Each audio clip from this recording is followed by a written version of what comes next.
Okay, so people are still coming in, but we're going to go ahead and get started. If I get everyone who is not me, please mute your microphones. That way we don't have competing noises from other people's things. Because it does help out a lot. We have echo here in the Heritage in the Sheriff's Residence, and so we can hear it louder than we normally would. First of all, I'm very excited. This is the most people we've had in any Zoom call since June, so this is exciting, since May. So my name is Rhiannon Sisson. I'm the Executive Director of the Berrien County Historical Association, and I am so glad to see all of you here today. This is our Thursday Night at Courthouse Square series, and this is a monthly series that we do, exploring different and conversations regarding Berrien County history. When I came on board last year, I was asked to diversify the stories that we were doing, and I decided that we were going to talk about Jewish history this year. And I contacted Judy, and we were able to come together. So Judy will be doing a little bit of talking, but our primary conversationalist tonight will be Michael Eliasohn. And he is the de facto historian for Jewish Berrien County. Some of you may know him, and others who don't, you should know him. He's a very nice gentleman. But before we begin, just a couple of things. As I said, please make sure you're muting your microphones. We will have time afterwards to have Q&A. We are asking folks to please utilize the group chat. If you go to the bottom of your screen, you can see chat. It'll either pop up a screen or it'll scooch everything to the side. And if you have questions, feel free to ask there. I will be monitoring the Q&A from my computer, and that way I can stop Michael and say, hey, we have this question. We ask that if you could share your zip code with us, or at least for the mice, it kind of helps us keep track of how many people came to the event for grants and recording purposes. And then if you guys get kicked out, feel free to come back in. I will be able to see the participant list. And you guys will be able to be re-admitted back in. You may see delays, you may see pauses, or you might see the Zoom little thing and it'll bring you back in. That's all normal. Sometimes the connection isn't great on our end, may not be great on yours. For all the last 3 months, we still have yet to clear this all out. So just a little bit of information about us, if you don't know. We are the home of the 1839 County Courthouse, the oldest of its kind still left in Michigan. We operate the History Center at Courthouse Square, Wednesday through Sunday, 10 a.m. to 4 p.m. We do have limited hours due to COVID-19. There is no admission to visit our buildings, but a suggested donation of $5 is always welcomed. Currently, we have 19 women's suffrage in Southwest Michigan up, and that will go through September 20th, and then beginning October 1st will be our next exhibit to the polls. If you're interested in seeing other programs or events that we offer here at the Heritage is in St. Joe, wrong institution, the History Center, please go to our website, berrienhistory.org. If you're on Facebook, please follow us, the History Center at Courthouse Square. We're always posting all sorts of really great photos and stories and beautiful things like that. So, Judy, if you would like to kind of talk about the Historical Society, and then I'll let you introduce Michael, and then we'll go from there. Could I share the screen right now? Could you do that for me? Yeah, let me see. Could you make me a co-host or something? Yeah, give me a second. All right. And then you are sharing a screen. I know I'm sharing a screen. Give me a second, ladies and gentlemen. Judy. Video. Judy, what I can do is I can make you the host and you can screen share, and then I need you to make me the host again so I can screen share. Would that work? Sure. All right. I'm gonna stop the screen share. I haven't been using this for a little while, and it's going to take me just one moment to present. This is what I want. All right. Judy Shroyer, we are going to make the host. I would like to change the host, yes. Okay, so when you're done, then just click on us and make us the host again. Okay, am I sharing at this moment or no? No, you have to hit share screen at the bottom. Okay.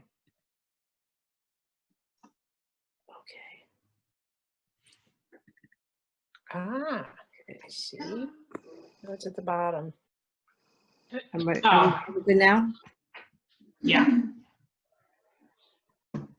Oh, goodness gracious. Well, I'm sorry. I'm used to doing this with a different format, and it's not working for me. So anyway, I don't really people's time.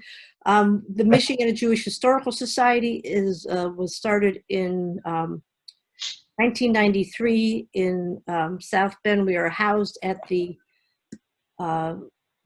Jewish Federation of St. Joseph Valley in South Bend. We have various programs that we present. We have a family tree program where we are trying to gather as many names and make the relationships among those people, family relationships, as we can. We just passed 10,000 names in our family tree group. Family programming for the past 2 years, we've had a program at the end of the summer called Pickle Me, where we provide all the ingredients for making pickles and the jars and everything, and we invite people to come make dill pickles, and we have a couple of contests and some information gathering and story gathering when we do that.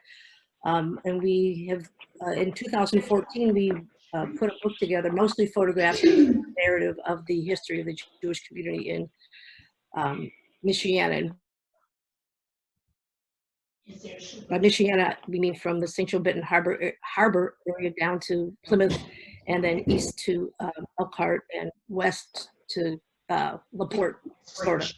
So we meet we have a board of directors. We meet quarterly, and right now we are working on a development plan.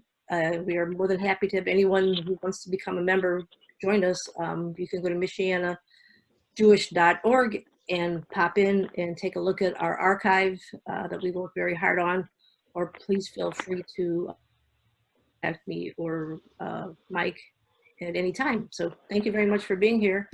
And the Michiana Jewish Historical Society is working hard to keep the history and stories of the Michiana Jewish community vibrant and accessible to everybody. Fabulous. Okay, Judy, if you can go ahead and click on my name and make me the host again, that would be very, very helpful.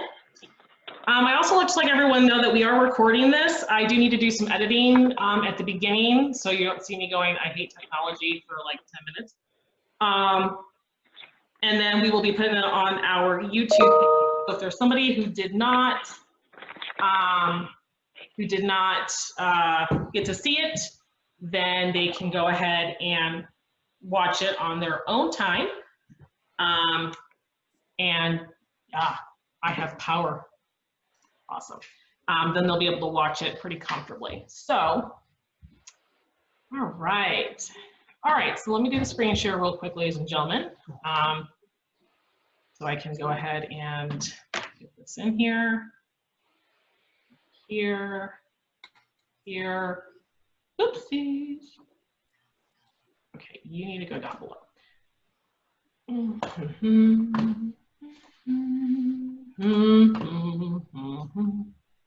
Okay, so Michael, I'm gonna let it over to you.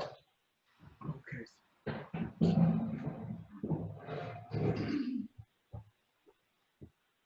All right, it's just showing someone, you're fine. There you go. There's your pretty little face. Where's my, oh. You're up there.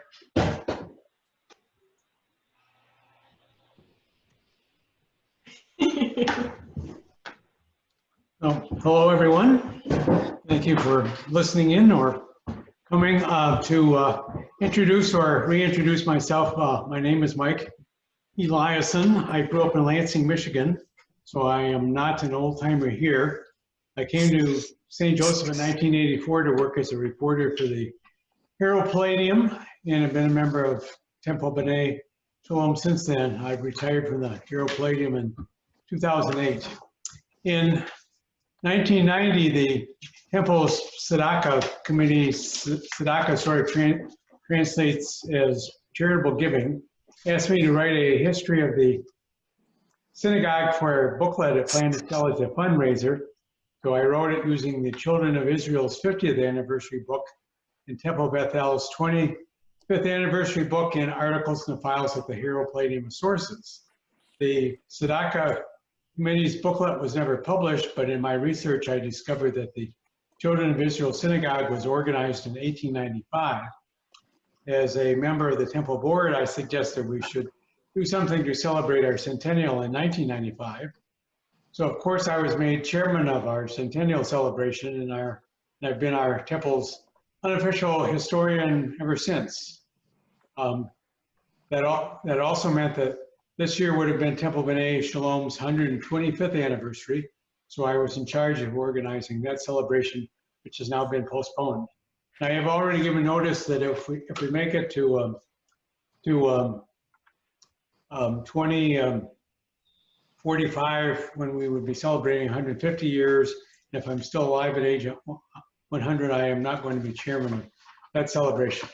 So anyway, this is a photo of our current building, which dates back to 1963. It's at the corner of Broadway and Delaware Streets in Benton Township, otherwise known as Fairplain. But again, it traces its history back to formation of the Children of Israel Synagogue in Benton Harbor in 1895. And over time, there were 3 synagogues here, which merged to become Temple B'nai Shalom. More on that later. The 50-year history of Children of Israel, written in 1950, said Benton Harbor's first Jewish resident apparently was Meyer Mindel, who came from Chicago in the spring of 1885, originally from the part of Russia, which is now Lithuania. He started a scrap metal and iron business in Benton Harbor and paid ship fare for relatives to move here from the old country. I think it's safe to say most Jews here were business people, but there also was a large number of Jewish farmers. Because of the closeness of Lake Michigan, winter temperatures are milder here, which makes the area ideal for growing fruit. And because growing fruit does not require large acreage, that made it possible for Jews who did not have much money to buy small farms. The peak here was apparently in the 1930s, when there were about 50 Jewish farm families and the Berrien County Jewish Farmers Association. This was one of the photo of, can you back up? Yep. This was one of the Jewish farm families, which was, I think, in Benton Township, and it was the Marcus family. The photo was taken about 1945 or 1946. Now we can move on to the last Jewish farmers in Berrien County were brothers Irving and Sheldon Rosenberg. And in this photo, it's during cherry harvest. That's Sheldon Rosenberg on the left, and their wives Alice and Vicky, respectively, who's their last harvest before they retired was in 2004. The brothers were third-generation farmers, starting with their grandfather Samuel Rosenberg, originally from Lithuania in 1911. Then he was followed by their father Ben. And then when I wrote an article about Jewish farmers in Berrien County for the Herald Palladium in 1988, and the photo you see here was on the front page, the Rosenbergs were farming about 510 acres, growing corn, soybeans, and a variety of fruit. And the farm was in Sodus Township. Sheldon died in 2017, but Irving and Alice and Vicky are still around. And here's the article. We can't see. Yeah, from 1988. A list of Jewish farmers and business people in and near Benton Harbor during the previous 100 years, compiled for Temple B'nai Shalom's 1995 centennial, counted 18 clothing stores, 6 women's clothing stores, 4 shoe stores, 26 food stores, 6 general stores, 7 furniture stores, 7 auto-related businesses, 17 scrap metal dealers, and 25 miscellaneous. There also were Jewish doctors, dentists, accountants, and lawyers, but they were not included in the compilation. Excuse me. For the centennial, we did a video featuring several old timers, and they counted 4 or 5 Jewish-owned butcher shops. And some Jewish-owned businesses were linked to agriculture, and at least 2 still exist. This photo is of Joseph Flam, who is originally Joseph Flammenbaugh, who came from Poland. And in 1917, he started making pickles for his family and friends on his farm near Eau Claire. The demand for his pickles blossomed. I probably should say demand for his pickles relished. And Flam Pickle and Packing Company was created. In 1962, Joseph's son Seymour and his sister Harriet built a new production facility near Eau Claire to make pickles, where the company remains. Seymour died in 1991, and his daughter Gina Flam has been running the company since. Flam Pickle developed into a manufacturer of pickle relish for top salad dressing manufacturers and major food companies. Now produces millions of pounds of relish every year, used to produce some popular salad dressings and sauces. So if you buy some salad dressing with relish in it, it may have originated here in Berrien County. This is a photo of what is now Louis Gelder and Sons. Louis Gelder moved from Chicago to Millburg, east of Benton Harbor in 1910, and he bought a hardware company, which he renamed, and he sold wagons, buggies, harnesses, farm implements, hardware, and household goods. So this is a photo of the building from about that time. And Louis Gelder and Sons company is still in business, selling and servicing farm, construction, and landscaping equipment. And it's operated by the 4th and 5th generations of Gelders, although they are no longer Jewish. The company moved from Millburg to nearby Napier Avenue, Benton Township in 2000. And they now also have a second location in Hart in northern Michigan. Most Jewish-owned businesses were in Benton Harbor. David Kirschenbaum, who's now in his early 80s, grew up on Thresher Avenue on the east side of town. In an article I wrote for the Michiana Jewish Historical Society in 2018, he said many Jews lived in the neighborhood where there was a kosher butcher, a kosher bakery, and a fish store. He said as a 10-year-old, he rode his bicycle to a drugstore on Main Street to buy the Forward, which was a Jewish newspaper printed in Yiddish. The Forward still exists, although it's only online and it's now in English. But Jews were still a minority in what Dave Kirschenbaum called a wonderful neighborhood. He could only recall one Jewish-owned business in downtown St. Joseph, which was when he was a youngster, which was a combination restaurant and pool hall. That reflected the fact that Jews lived in Benton Harbor, or most Jews, and when the city started going downhill in the 1960s and 70s, many of the Jewish people moved to Fairplain, south of the city limits, part of which is in Benton Township and part is in St. Joseph Township. The Fairplain area has a Benton Harbor address and is part of the Benton Harbor School District. And then this is a quote from Dave Kirschenbaum. Jews were redlined in those days, no question about it. That is, they were dissuaded from buying houses in St. Joseph. He and his wife Elaine lived in Fairplain. And Dave Kirschenbaum is the retired president of South Shore Companies, which traces its history back to when his father Abe and Abe's brother Herman developed what had been the family farm along M139 in Benton Township into commercial property with numerous stores and other enterprises. M139 runs through the main shopping area for the Benton Harbor, St. Joseph area, or maybe it's one of the main shopping areas. South Shore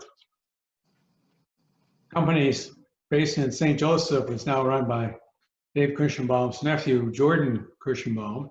It controls approximately 2 million square feet of commercial warehouse and office space, at 9 locations in Michigan, Indiana, Illinois, and Iowa, and provides warehousing, logistics, fulfillment, quality control, and transportation services, plus real estate, leasing, and development. Jordan is the son of Judy and the late Ted Kirschenbaum, and he is one of the relatively few Jewish people who grew up here and came back here, and some never left. And another returnee, and this is the photo here, is Adam Lieberman, who with his father Michael are the 4th and 3rd generation owner-operators of August Pole Auto Parts. That is, Michael is the 3rd generation and Adam is the 4th. The company buys wrecked cars and trucks, which employees disassemble, and they sell the, and then the company sells the parts. It's unlike traditional auto junkyards where customers remove the parts they need from vehicles parked outside. August Pole was not related to the Lieberman family. Started the business in 1921 on Territorial Road, east of Benton Harbor. In 1940, he leased the business to Michael's grandfather, Morris Lieberman, and Uncle Jules Torrey. They bought the business in 1949. And Michael's father, Mickey, joined the business after serving World War II. He became a partner with Torrey in 1967 after Morris died, and became sole owner in 1970 after Jules Torrey died. Michael started there in 1971 and started buying the business in 1976, a process that was done over several years. Then Michael's brothers, Dan and Larry, also worked in the family business. Then Adam joined in 2010. In 2015, Michael and Adam sold the original location on Territorial Road to an employee. They kept their main location on M139 in Benton Township, which dates to 1983, and their Berrien Springs branch, which they started in 2014 with all operations inside a 200,000 square foot former factory. So that's that's in the background behind Adam in this photo. Next photo. This is Benjamin Yampolsky, who operated Ben's Grocery and Market, selling meat and groceries on East Main Street in Benton Harbor from 1940 to 1959, according to his son Robert. And prior to then, he that has been and a partner operated a market in downtown Benton Harbor. But Robert and his brother Edward both became lawyers. So although most businesses were in Benton Harbor, there were some in nearby small towns. For instance, there was a farm supply store in Bainbridge Township, which is in Berrien County, and stores in Decatur and Hartford that sold clothes and shoes for children, men and women's clothing, and a men's clothing store in Dowagiac, which I realize are not in Berrien County. The last retail store owned by a longtime Temple B'nai Shalom member was Turner Furniture, which closed in 1912 when Jerry Eichenbaum retired. Jerry was the 2nd generation, I believe. It was originally downtown Benton Harbor and later moved to Plaza Drive in Benton Township. In the last several years, 2 stores in downtown St. Joseph have been started by Jews, all new to the community. State Street Stuff and I Love St. Joseph, but none of those people joined the temple, unfortunately. Another current Jewish-owned business is Ravitron, owned by David Ravage, who started in 1992, and David is currently co-president of Temple B'nai Shalom and also our Zoom expert, a good skill for us to have. Working from its building on Colfax Avenue in Benton Harbor, Dave and his staff integrate voice, data, fiber, and video applications for businesses. That includes paging and sound systems, video surveillance, Wi-Fi, remote access, and telephone. Dave and his family live in what was originally his great-grandfather Abe's house on Napier Avenue in the Fairplain portion of St. Joseph Township. No, I'll put in the amount. Can someone please mute their sound, please? Now, if you wouldn't mind, I'll write in the amount. Send it in B'nai Yeshurun, you said?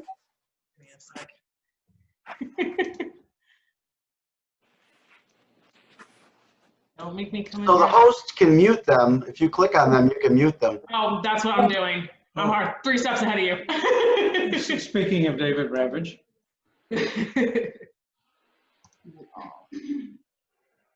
All right, we're muting everybody.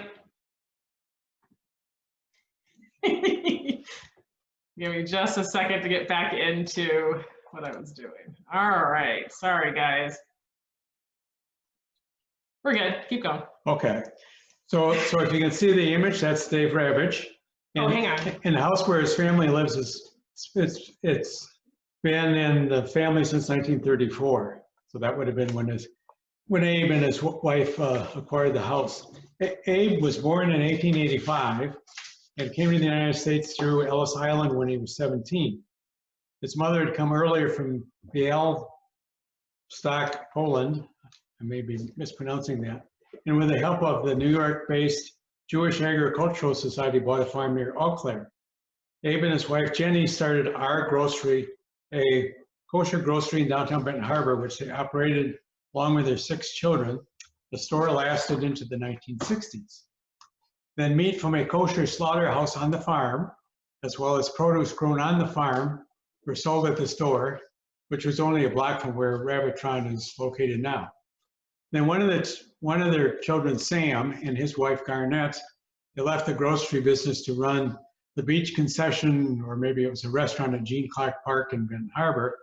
Then they later opened Our Family Restaurant, that's the letter R, near Berrien Springs. That's now Hopper's Family Restaurant on US 31. Next picture. So now we're getting to the history of these synagogues. So the first Jewish families here worshiped in each other's homes.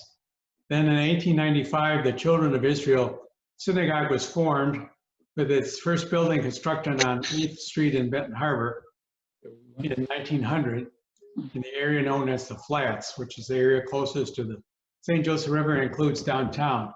This is the only photo I was able to find for our centennial from showing the original building. That's Rabbi Samuel Miller, and he was at the Children of Israel from 1907 to 1923. So in I guess we can go on to the next picture here. This is a picture of the Baby Dolls, which is a social club of girls from Children of Israel from around 1912. And I guess I should point out that 2 of them are holding teddy bears. No, 3 of them, I think. So, Teddy bears. So now we're ready for the next photo. And then in 1925, a new Children of Israel building was constructed on Lake Street, close to downtown Benton Harbor, with 400 seats in the sanctuary and 3 classrooms. And the original building is on the left. And then an addition was built in 1939, and that's the part on the right. And that included more classrooms and a social hall. And then later, after it merged, and we'll get to that, after Children of Israel merged with Ohava Shalom, That was a check there. And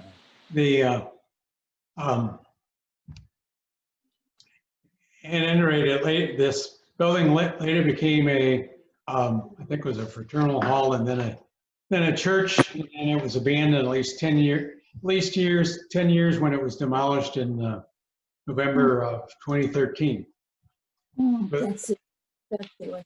So next we have 2 pictures of Ohava Shalom. I took these in 1995 for a centennial, and the buildings have been long abandoned, and they've collapsed not too long after that.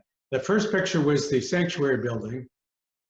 That's where they prayed, and then the other building was the this was the Sunday school and or Hebrew school, and the social hall was in this building right around the corner.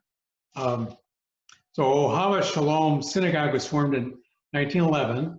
Its building is a synagogue and combination social hall and Hebrew school.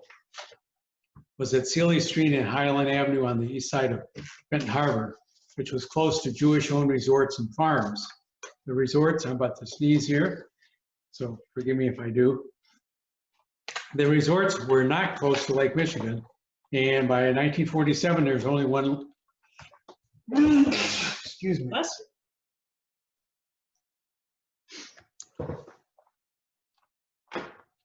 So the resorts were not close to Lake Michigan, and by 1947, there's only one Jewish resort left on Fair Avenue, which is where many of the resorts were located. At its peak, Ohava Shalom had about 75 members, and the Children of Israel had about 130 members. Some people belonged to both synagogues. In 1959, Ohava Shalom, which was an Orthodox congregation, merged with the Children of Israel, which was originally Orthodox and later conservative. The transition to conservative started in the late 1930s. I should probably explain to anybody who's not Jewish, I'm going to screw this up, but the Orthodox are the most traditional, most closely follow Jewish ritual. Conservative has sort of in between, and then there's Reconstructionist, which is a small branch of Judaism, and then there's Reform. So the merged congregation used the Children of Israel building and changed its name to Congregation B'nai Shalom. And so again, this was 1959. And at that time, membership totaled about 160 families. Ohava Shalom's, I already mentioned this, but long abandoned buildings collapsed shortly after Temple B'nai Shalom celebrated centennial in 1995. Then in 1963, the congregation moved to its new building at the corner of Broadway and Delaware Streets in the Fairplain area of Benton Township. This is a little bit out of order, but it's Jewish tradition that in a situation like this, when you're moving from one building to another, the Torah or the Holy Scrolls are carried, and I think in this case, literally carried, the procession was on foot from the old building on Colfax, would have been up Colfax to Delaware, then over to the new building. So this is the group following the old building, and this would have been, I don't know, early 1963 or late 1962. I neglected to write down the date. This was the cornerstone dedication of the new building. And the new, now current building, and you saw a photo before, that was designed by the Chicago firm of Walter H. Sobel, S-O-B-E-L, and Associates. Sobel originally with a partner, and then with his own firm, designed a dozen synagogues in the Midwest, plus other buildings. Now we're under there. This is Temple Bethel, which was formed in 1934 as a Reform congregation, and originally held high holiday services in Ohava Shalom's social hall building. Then 4 years later, members bought a house on Fair Avenue in Benton Harbor for a meeting place. It served that purpose until this building on Britton Avenue was completed in 1949. Then an addition was completed in 1961. Then since 1978, the building has housed Ebenezer Baptist Church. Although you can notice in the toward the peak there's a menorah, and I looked on the website for Ebenezer Baptist Church. The menorah is still there. So in October 1971, Bethel merged with B'nai Shalom, and the name was changed to Temple B'nai Shalom, using the modern spelling of the Hebrew word for peace, that is S-H-A-L-O-M rather than S-H-O-L-O-M. And at that time, B'nai Shalom had about 115 member families, and Bethel had about 80. So according to Nancy Kennedy, who's Temple B'nai Shalom's secretary and Jewish Family Services Associates, current membership is about 90 units, totaling about 128 people. That is, the 90 units consist of families with children, couples without children or whose children have grown, and individuals. She said about 20% of the 90 membership units don't live locally. I'll finish on the numbers and we'll get back to these. We'll get to these photos. So due to a lack of young families with children, after the 09-10 school year, we did not have Sunday school again. It we resumed with the 2014-15 school year. That is, we went 4 years without a Sunday school. Happily, enrollment is now up to 9 for this upcoming school year, and that could increase to 11, including preschool. But still, according to Nancy Kennedy, the midway point age-wise for Temple B'nai Shalom's membership, that is, half the members are older and half younger, is about 75, which happens to be my age. So I don't know if that's good or bad. So these photos now go back to the 1950s or 60s, and in my limited time, I couldn't find anybody who knew anything, but these were fashion shows. My guess is probably put on by Sisterhood, the Children of Israel, which was the women's group. And my guess is it was probably an annual fundraiser. They probably had like luncheon and the fashion show. So this is some of the fashions from the swimsuits are 1960s, I think, and the other outfits are 50s. One of the areas of Ria's expertise is fashion, so in the dates. So, okay, so back to the merger. So that's the end of the fashion show. Sorry. So at the time of the merger, according to Al Levin, who was a Temple Bethel member and involved in the merger discussions, both congregations were strong. That is Bethel and B'nai Shalom. But there's a feeling that it and B'nai Shalom had reached their peak in terms of membership, and a merged congregation would be stronger financially. Temple B'nai Shalom's last full-time rabbi left in 2009. We are now served by 3 rabbis, Rabbis David Nelson and Harvey Spivak, S-P-I-V-A-K. Normal times are each here 1 weekend a month for Friday evening and Saturday morning Sabbath services. Then when we don't have rabbi, temple members Sandra Levin and Diane Rappaport Yampolsky lead services. And then Rabbi Jan Katz, who has performed our high holiday services every year since 2001. So we've been conducting Friday evening services via Zoom since mid-March, and we will be conducting our high holiday services, which start September 18th via Zoom. So Temple B'nai Shalom is affiliated with the United Synagogue of Conservative Judaism. There are 2 Jewish cemeteries here. This is B'nai Shalom on Cemetery on Crystal Avenue. It's a short distance north of Napier Avenue, which serves the conservative Jewish community and includes a section for the former Orthodox congregation Ohava Shalom. And then Temple Bethel Memorial Park was created in 1958 by the Reformed congregation in Benton Harbor, and it's at the northeast corner of Napier and Crystal Avenue. So both cemeteries are close to each other. So I took these pictures, but this is the tombstone for Milton Sandler, who was killed during World War I, and he's one of two soldiers who were killed during World War I who are buried in the B'nai Shalom Cemetery, and Nate Kaplan was the other one, who was killed October 21st, 1918. Both were killed in France. And then you got to go back to This one? no, This one. no, the one that's unreadable. No, This one. this one, yes. This is We'll figure it out. this is the tombstone for Isidore Dunitz, who was killed January 31st, 2019.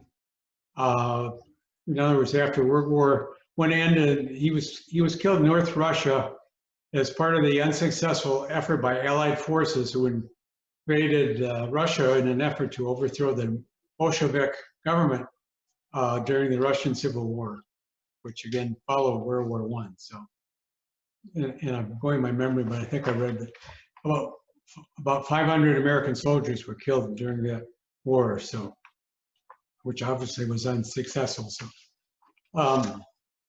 oh, so now you can go to this is interesting. I don't know any of the history, but it says, as you can read, this man was drowned, Jake Karras. So then If I might, the body had washed up, and they decided that he was Jewish because he was circumcised. He was naked when he washed up on the lake in Lake Michigan. So they gave him to us to bury, and then later we found out we had no idea who he was. There's no name or anything. Then later they figured out who he was, and the name was carved in many years later. oh, okay, because it does look a little newer. Okay. Well, thank you, Dave. So obviously I didn't know that. So Temple B'nai Shalom's cemetery committee oversees both cemeteries, and then burial rules follow the conservative and reform traditions respectively. And then there have been 3 other synagogues in Berrien County that are not part of the history of what is now Temple B'nai Shalom. This is the Gate of Prayer Synagogue in Mary's City of David. So there were some Jewish-owned resorts and rooming houses for summer visitors in the Benton Harbor area, as I mentioned previously. However, the most prominent resort locally for vacationing Jews, who were mostly from the Chicago area, was operated by Mary's City of David, which, as many of you know, was a Jewish denomination, and that was along Britton Avenue in Benton Township. That broke off from the House of David. And part of the appeal of Mary's City of David for a guest who kept kosher was that there was a vegetarian restaurant in the grounds. And so many Jews stayed in the cottages in the grounds at Mary's City of David that the Gate of Prayer Synagogue was constructed and functioned there during the summer months from 1938 until apparently 1976. There was even a house built next door to house the rabbi who was there for the summer. And both buildings, last time I knew, were still standing. And then there was 2 synagogues in Union Pier, which were only open during the summer months and through the high holidays, that is through Rosh Hashanah and Yom Kippur, to serve vacationing Jews plus the small number of Jews that lived in the area.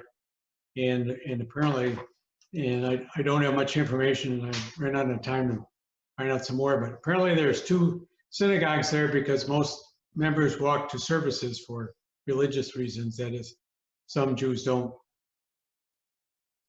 drive on the Sabbath. So it's a matter of, it was easier with 2 synagogues to walk to than just one, which would have been for some farther away. And then the one that lasted the longer was Beth Jacob, which closed in the early 1970s. So we will close here with this is a Hanukkah candle lighting ceremony, I'm guessing from maybe around 2000. So. No, this was from your older grouping. This is probably the 1970s. Oh, earlier? Okay, all right. Well, I'm going by their styles and fashions, but I'm obviously not an expert in any of those things. So. All right. So it is now 7:15. So I guess if anybody's got any questions or comments, feel free. And let's see. So I muted everyone. So if you need to ask a question, feel free to do so, and you can unmute yourself. And then when you're done, we ask that you do mute yourself back. If you don't want to bother with that, feel free to write your question in the group chat. Because who knows? You may not know it, but somebody else will. I would just like to thank Mike for the hard work that he did and the presentation that he gave. Very, very impressive, and I learned a lot. So thank you very much, Mike. Thank you, Judy. If I could echo that, Mike, wonderful job. You know, we're kind of sad we didn't get to celebrate our 125th this year, but one of the things we were going to do was make a video, and look, here we are. You've made a video of kind of our history. It's wonderful, and thanks to you and the Historical Society for putting this together. Well, then one less thing to do later. Okay. I wanted to ask if you knew anything about the Jewish camp on Clear Lake near Buchanan. I think it was called Camp Avoda. And it was run by somebody out of Chicago, but we used to stay at my aunt's cottage at Clear Lake, and we would hear the singing from the camp every night. Oh, are you asking, do I know anything? Yeah, do you know anything about that camp? No, that's new. That's news to me. I know there was a Jewish camp which may still exist near South Haven, but oh, and I'm thinking there was another one. No, that was somewhere east of here. No, there was, Aguda still exists up in South Haven, and I think my mom might be on. She was a counselor at the camp that was up in Waterville too. Wait, so what is the, I wrote it down, what was the name of the camp? Avoda.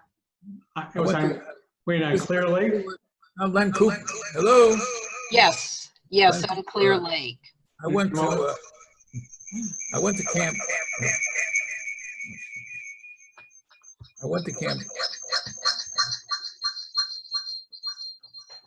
I went to camp Avodah and at Clearwater Lake. I went there 2 years. I think it was 1961. No, 51. And they had the two camps, Camp Avodah and Camp Sharon. Camp Sharon was for older kids. They went to the college Jewish studies. They were college kids. And Avodah was for boys. Okay. And I had a great time there, 2 years. Great. Clearwater Lake. I think it's Clear Lake. Clear Lake, could be. In Buchanan, yeah. And hopefully the water in Clear Lake is clear. Those are the good old days. Mike, if I can interject too, there was another Jewish camp. I grew up in Decatur, and there was a camp in Decatur the whole time I was growing up, and I think it still very well could be in existence. It's called Lake of the Woods Camp. Yes, it is. Yes, I'd like to say Lake of the Woods Camp is in existence. I sent both of my kids there. But also my parents operated two camps on Paw Paw Lake, Camp Zahavo and Camp Achim. And that was started in about 1937 and went into the 1950s.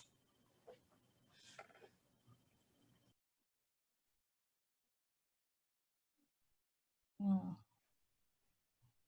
I don't know if, can you hear me? I can hear somebody. There we go.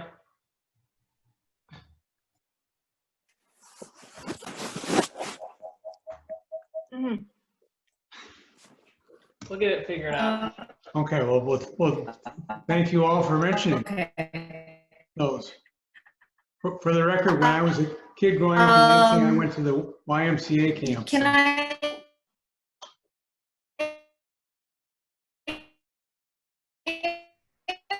Ask about a family that I knew, a couple of families in Berrien County. Sandy, you keep freezing up. We want to ask your question in the chat.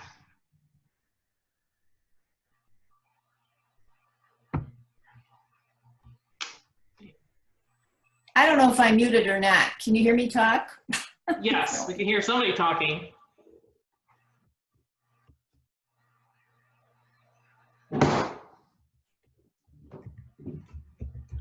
her to go ahead and talk. Yeah, Sandy? go ahead.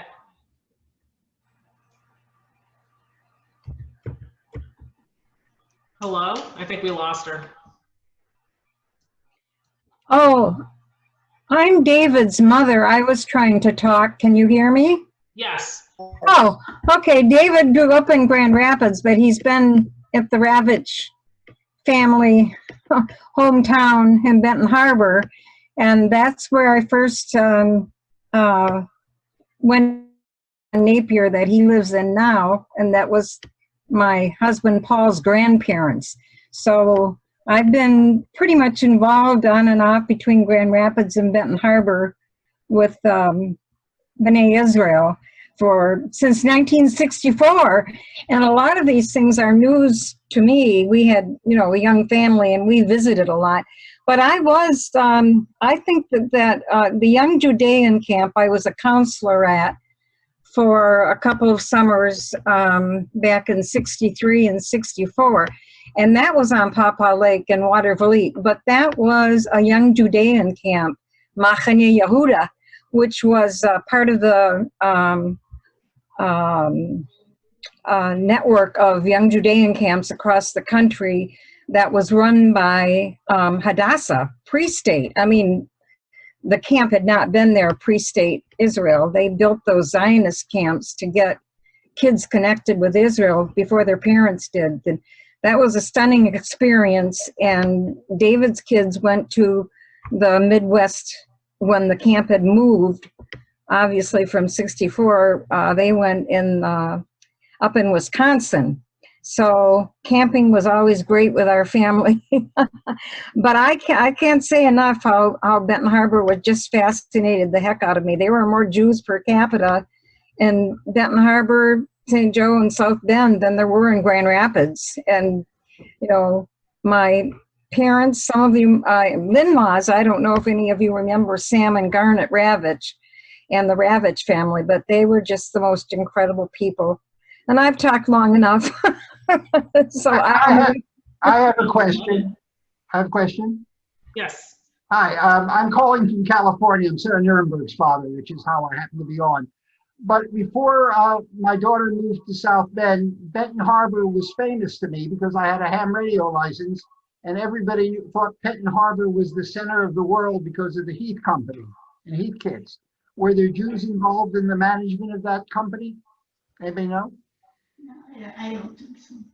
I don't think so. Yeah, because that in some circles anyway, that's what put Benton Harbor on the map. People had equipment that had been made by that company. The tentative answer to your question, thank you, Barb, right wall behind me, was we don't think so. Yeah. Thank you. Just curious. But you do bring up, the other big manufacturer here is Whirlpool.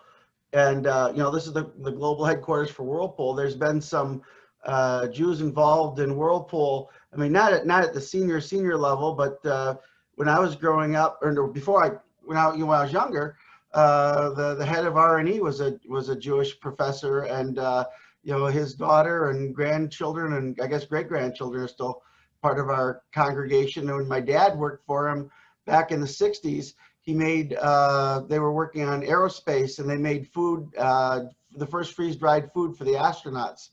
And that was run by a Jewish fella, Norm Roth. Yeah, interesting. Thank you. Suzanne wants to know if there was a synagogue on Colfax. Well, the Temple B'nai Shalom is like a block from Colfax. Oh, Mike, I think she means the Lake Street Synagogue because it's like on the corner of Lake and Colfax downtown. Oh, yeah, okay.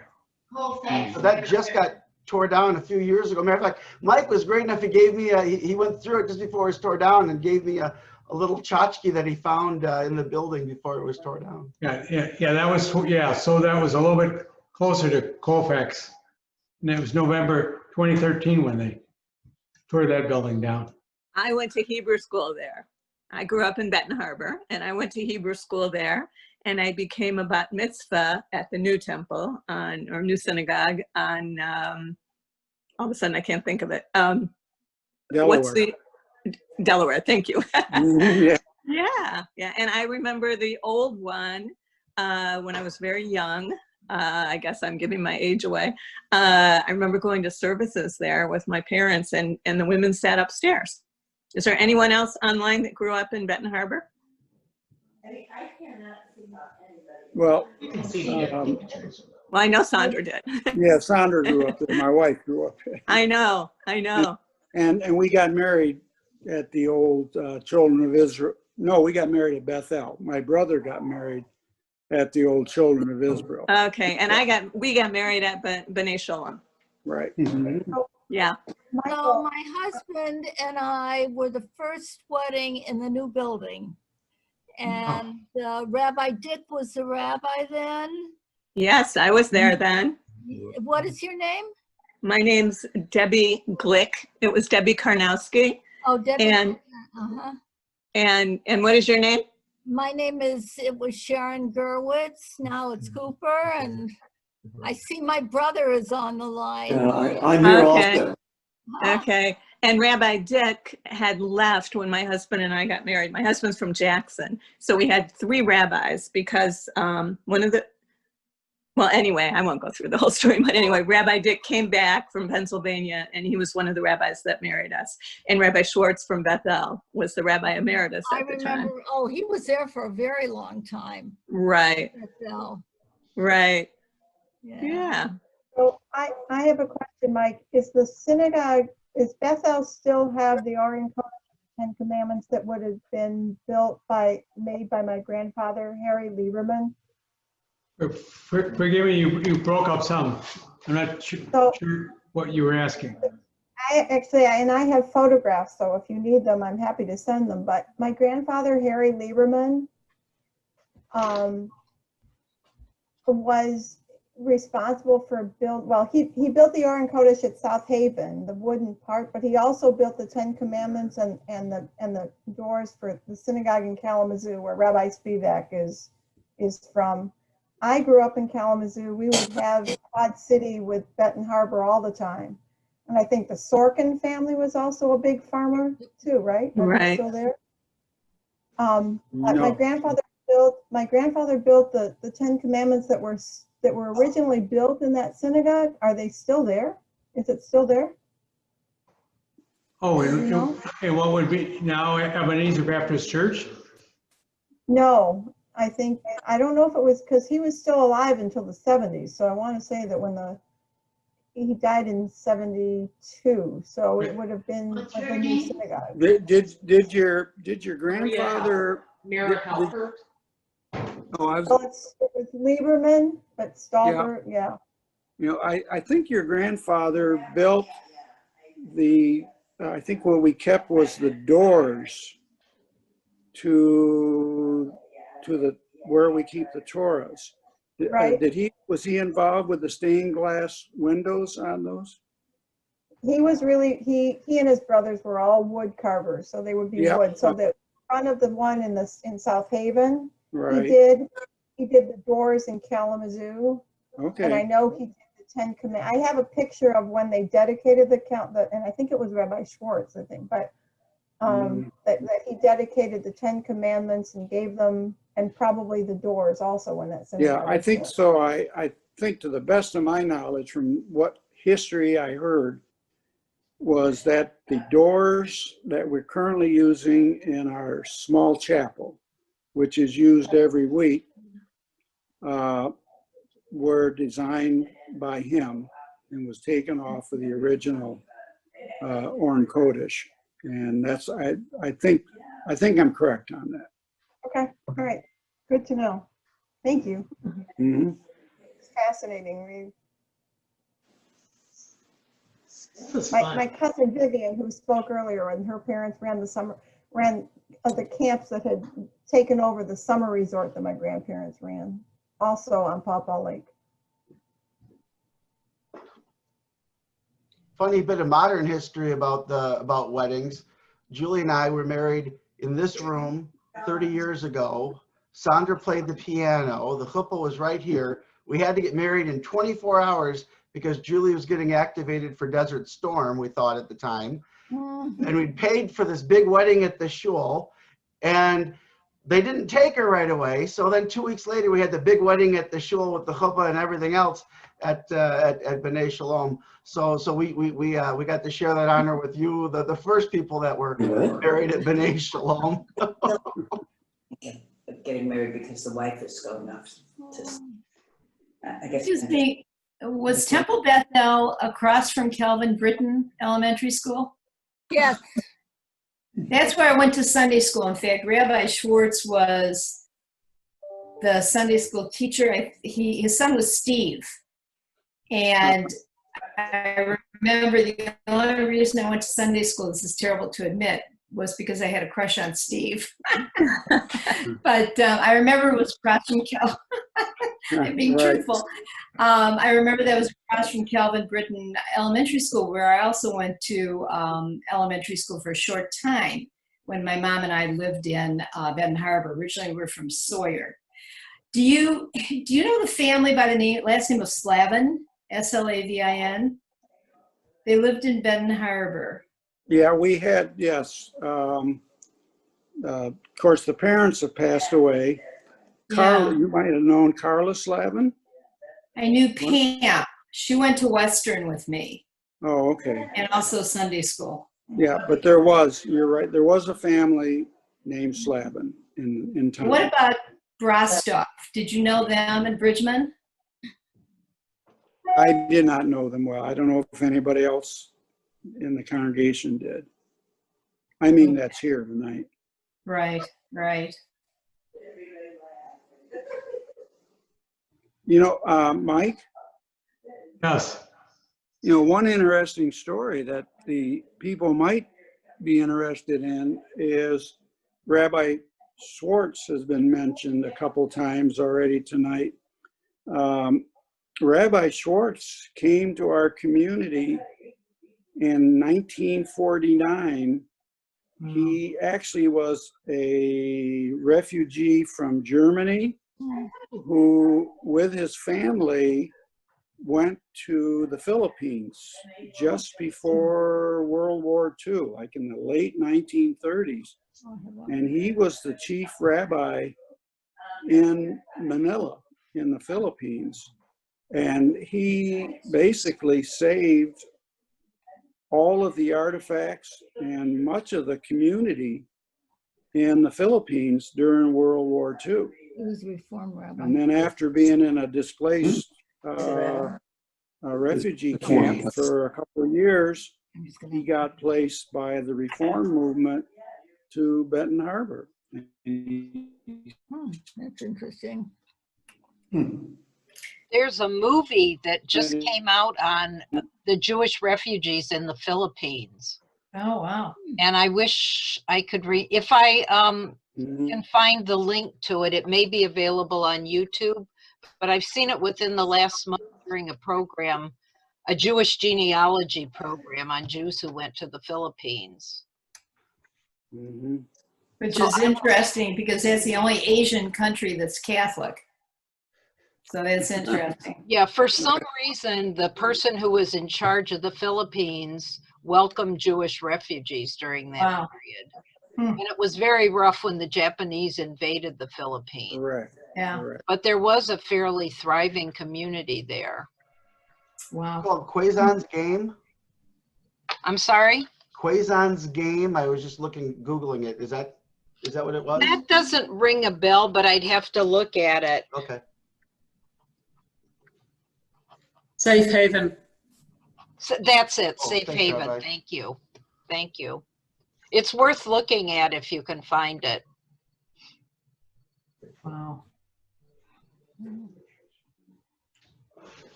Okay. So may I ask, when did Temple Bethel close? They closed at the time of the merger that Mike referred to before in 1971, I believe it was. Let me look in my. Yeah. The merger of Bethel with B'nai Shalom was October 1971. Okay. But tell her that church still looks very nice. The people that have it have taken care of it. Okay, Bob Radewald behind me said that what's now Ebenezer Baptist Church, the former Temple Bethel, still looks very nice. They've taken care of it. Oh, that's good. Oh, the building. And as I mentioned, you can still see the menorah on the outside of the building.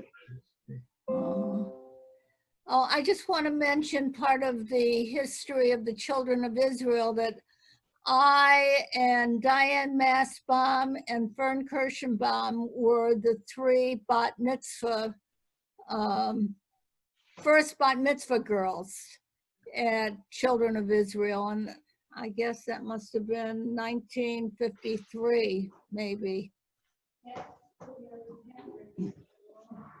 I don't know if anybody remembers those names, Kirschenbaum, Fern, and Diane Massbaum. Oh, and maybe we should explain, and correct me if I'm wrong, for our non-Jewish audience that I'm not sure traditional is the right word, but only boys were bar mitzvah, girls were not. Well, that was a Bar time when the mitzvahs. conservative movement was changing. Yeah, so you were, when the change started, you and the other two girls were the first locally. And I'm trying to remember the rabbi, maybe it was Rabbi Halpern then, who allowed this. I think it was him.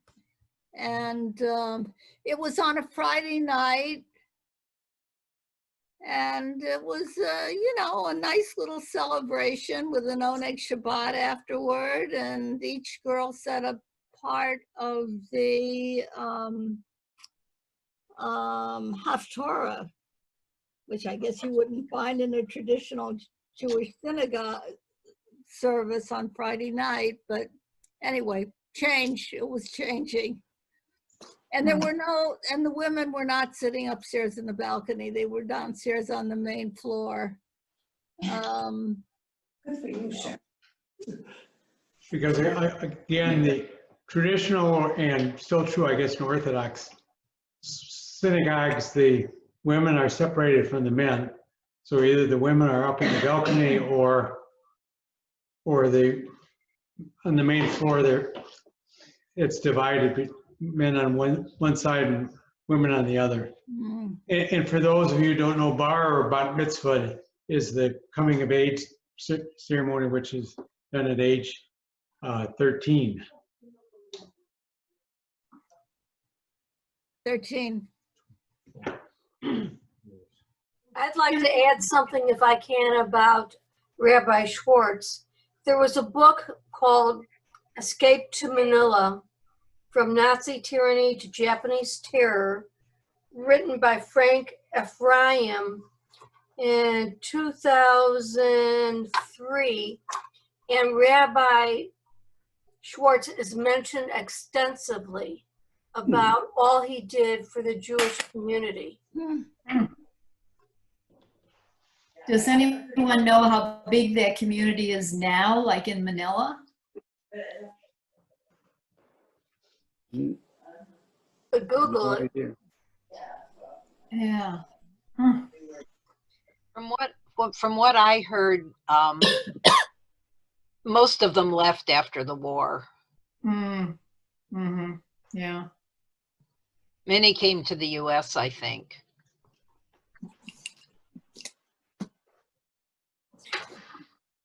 Well, I know I work with, in healthcare, a lot of the people from the Philippines when they came to the U.S. They became nurses or doctors. And the technicians I work with in a dialysis unit, I always ask them about the Jewish community. So I don't know how big of a population they're still there. But Suzanne, I think you're right. A lot of them left. Can I ask a question? What was the name of the dress shop in Ben Harbor? Helene's.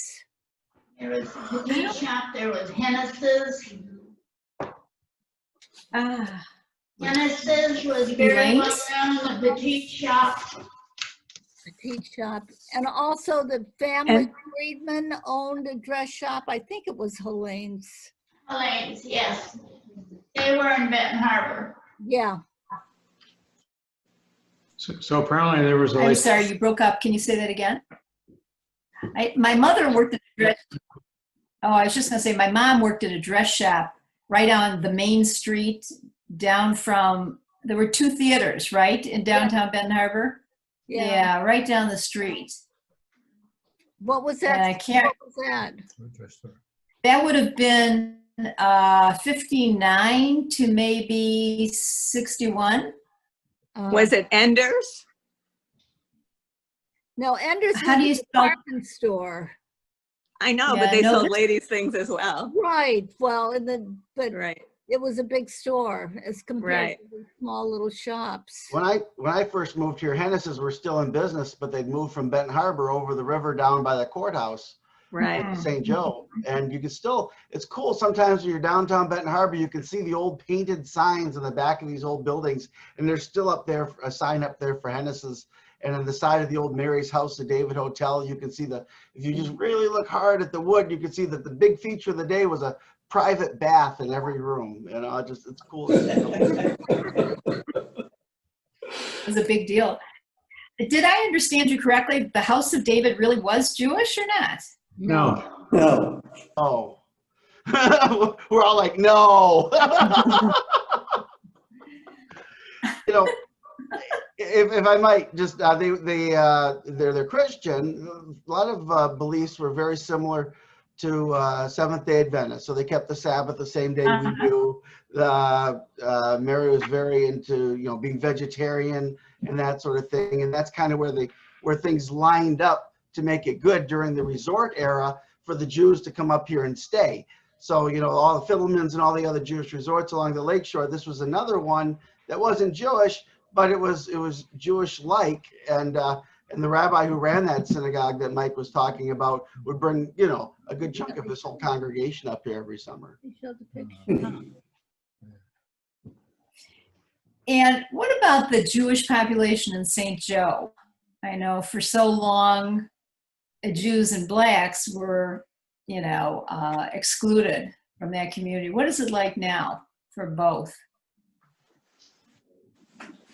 Well, the Benton Harbor is still a majority black community. Last I knew, there might be one, I've been talking for a long time, one Jew and maybe your son living within the city limits of Benton Harbor. There's still a lot of Jews living in Fairplain, which has a Benton Harbor address, but it's not within the city limits. So there's more Jews living in the, It's a big mixture in both towns. in St. Joseph.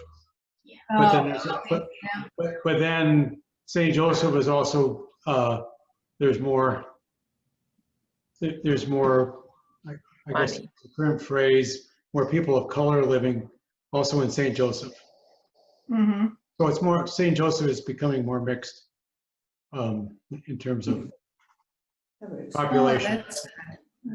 But sadly, I think Benton Harbor is still mostly a community people are moving out of rather than into. So yeah, hopefully that will change. You think? Yeah. And there used to be a Fairplain Plaza. I'm sure that's been torn down, or it's, I mean, we're talking years ago.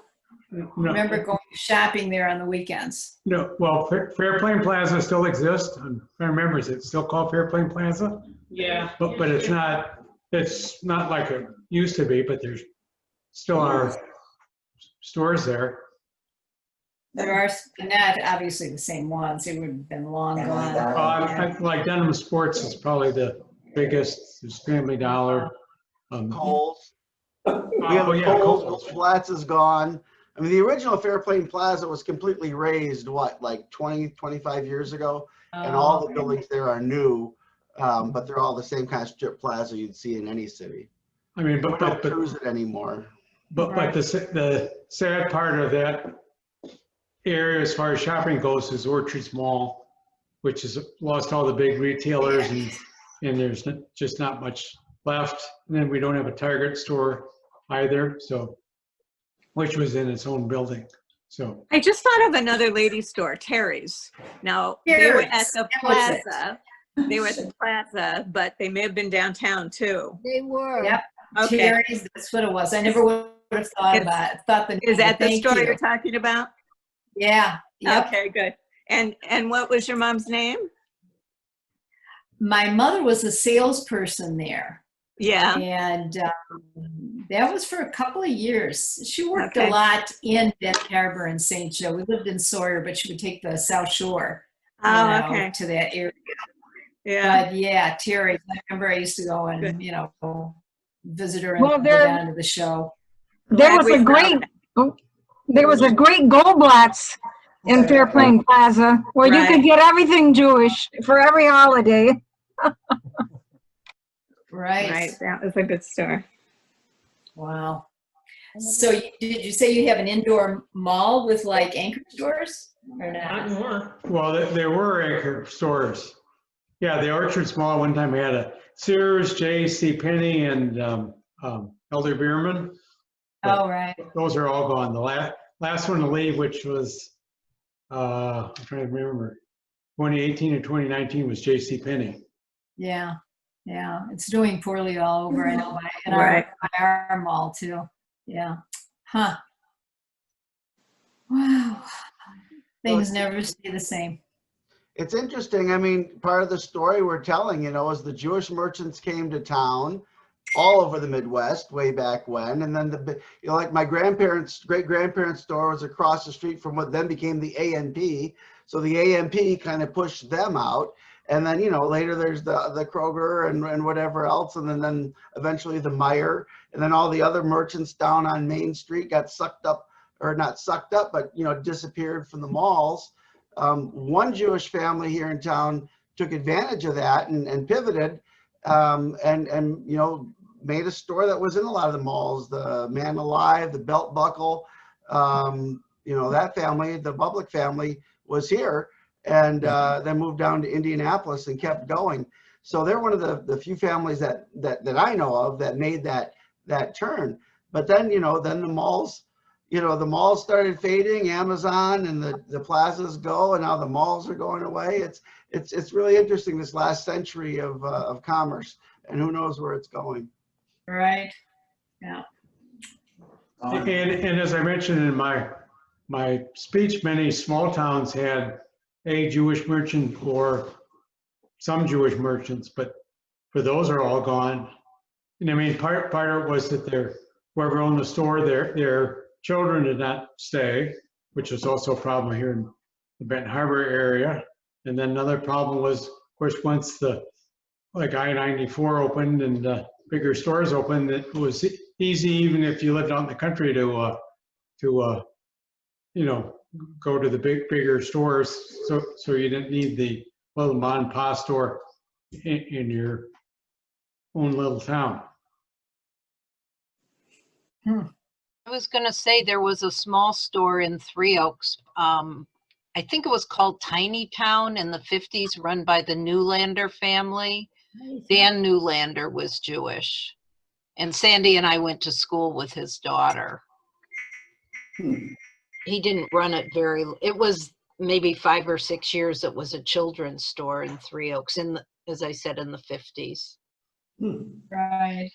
Yep. Another Jewish store where Abe, my cousin, he's on here, his dad worked, was Hal's. And that was owned by the Adelbergs. It was also in the Plaza men's store. Right. And he moved down to Florida, and we transported his car for him one winter. That was interesting. Remember his commercials that they showed at the movie theater? Yep. Those were so cool. They were right next door. Before us. And I'm the same age as Marty, his son Marty. Another store was a furniture store in town, run and owned by the Eichenbaum family. Right. Yeah, I mentioned that in my speech. And his wife Edith. I think they have 2 children, 2 sons. Three. Oh, a girl, right. 2 boys and a girl. Yeah, Jerry Eichenbaum was the last one, and he closed Turner Furniture in 2012 when that is Jerry Eichenbaum retired. And by then they were on Plaza Drive in Benton Township. Not in what was Turner Furniture in downtown Benton Harbor is now think they're open. I haven't been there quite a while. Is now Charlie's Pig Inn in Grinnon. It's a barbecue restaurant. Is that where the furniture store was? Yes. On Territorial. Oh my gosh. Yeah, on Territorial. Thank you, Barbara. Wow, I never knew that connection.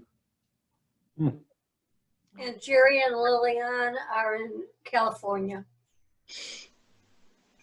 And so am I. Mike, a question for you about the synagogue. What is the membership size at the present time? You're talking about Temple B'nai Shalom? Right. Yeah, okay. Let me, I covered that. Let me find it here. You said 90. Yeah, well, your memory is better than mine, and I just read it. Yeah, there's about 90, as we call them, units now, and that totals about 128 people. So a unit can be either a family with kids, a family with a couple without children, or single people.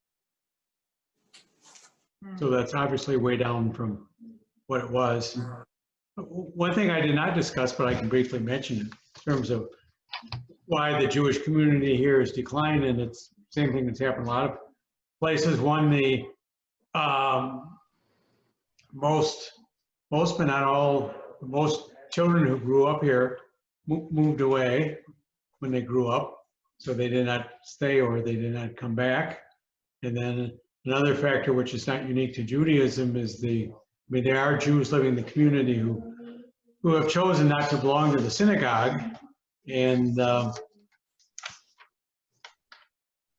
there's churches that are having the same problem. The population by and large, there's obviously exceptions, but people are not as religious as they used to be.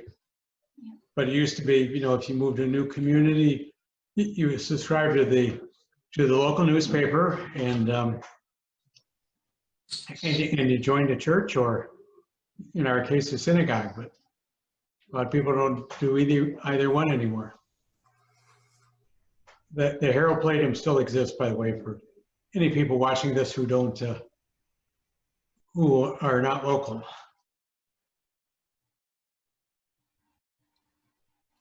Yes. 5 to 8. Yeah, well, it's almost 8 o'clock, and so that's almost an hour and a half. I want to thank everyone for coming out tonight. This is arguably one of our most easily blows out all the Zoom ones we've had so far. So you guys made me feel very good about myself. When I had made the suggestion about a year ago when I first joined about doing Jewish history here in Berrien County, I had people said that a few people questioned whether or not that would bring all the kids to my yard, and I'm very glad to see that it did. So thank you all for coming out tonight. This is being recorded, and it'll be up on our YouTube page in a couple of days. You can access those videos, you can access the link to our YouTube on our webpage, berrienhistory.org. And right there on the front page, you'll see 3 links to our Facebook, our Instagram, and our YouTube page. Click on the YouTube page and you'll see all of our lists and all of our, oh wait, my lights are going bad. All of our videos, even previous ones. So thank you all for coming out tonight. We hope that you guys have a wonderful evening. If you need to get a hold of us, our contact information is on the website, but you can email me at rcizon@berrienhistory.org. And I'm sure Judy and Michael are more than happy to answer any questions that you have that you may send along to me. So you guys all have a wonderful evening, and so go forth and be joyful. So thank you. Thank you so much. So thank you all for listening and participating. So thank you, Rhea, and thank you, Judy, and thank you, Barbara Adderwald behind me, who do a lot of the stuff I didn't know. So, and the last thing I'll mention again, the Michiana Jewish Historical Society, the website is, I think I got this right, it's Michiana, M-I-C-H-I-A-N-A Jewish.org. And you can find, it's under our projects, the newsletter, you can find the articles I wrote years ago. And I just put it in the chat if you need to see it again, the website. Very good. Thank you so much. Thanks, everybody. Yeah, Thank bye-bye. you. Hi. Good to see all of you.